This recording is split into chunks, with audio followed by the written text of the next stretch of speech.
Welcome to The Old Numbers, the program where we honor the unsung heroes of bluegrass music.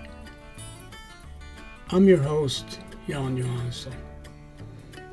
In today's episode, we're talking to Hal Poindexter, who, together with his brothers Leon and Walter, and their brother-in-law, Herb Rice, formed the bluegrass band the Golden State Boys early in 1961.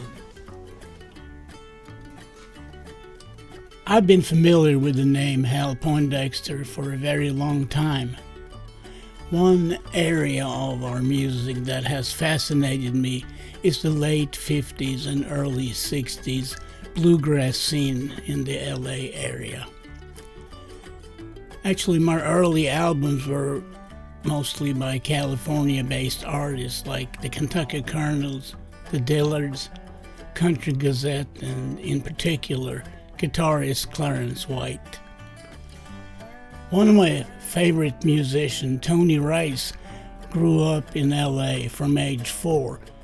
The family moved to Southern California in 1954, which was also the year when Eric White moved his family from Lewiston, Maine to Los Angeles.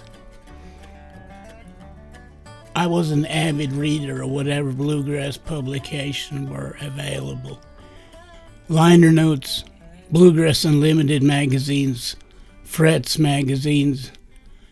In connection to these people, I would see the name Hal Poindexter mentioned and his band, the Golden State Boys.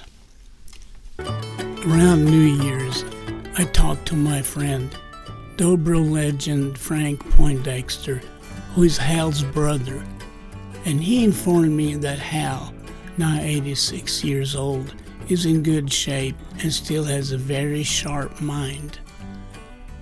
Within a few hours after our conversation, I was able to connect with this fine singer, songwriter, band leader, guitar player, entertainer, and storyteller. Hal Poindexter, a true gentleman who is definitely one of my unsung heroes. This is part of his story. Little thing called I'm Ready.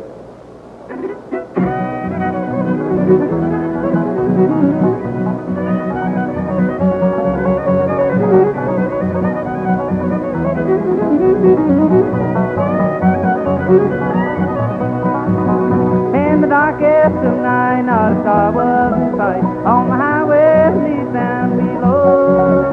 But Jesus came in and said, "We'll go to sleep. Hallelujah, I'm ready to go. Hallelujah, I'm ready, I'm ready. I can hear the voices sing, talking low. Hallelujah, I'm ready, I'm ready. Hallelujah, I'm ready to go." And here, Hal is talking a little bit about the Rice family and their dad, Herb Rice.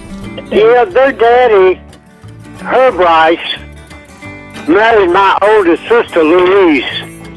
Okay. And when they was young and courting, when Herb would come to visit us, he would always bring his guitar and mandolin. Okay. And he would play and sing for us kids. And that's when I started loving that type of music. That would have been around 1946. I didn't play the guitar until I met Herb, and he would bring his guitar and mandolin in case somebody else could play the guitar.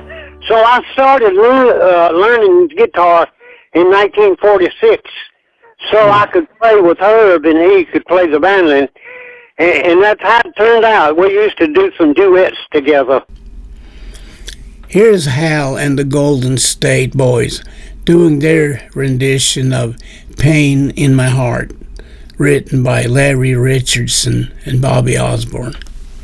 Thank you very much. Welcome to the bluegrass portion of Cal's Corral. Well, the Golden State Boys will be around 30 minutes entertaining you bluegrass style. And we'll get things right underway here with a song today for Mr. and Mrs. Cal Worthington. This is...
sounds of the bluegrass group The Haphazards in a live recording made in the afternoon of March 28, 1964 at the second UCLA Folk Festival.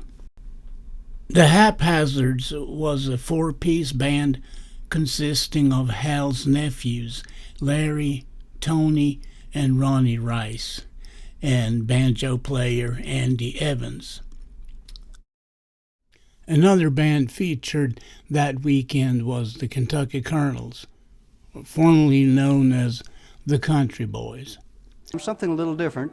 This is another old fiddle tune. It's one called Listen to the Mockingbird.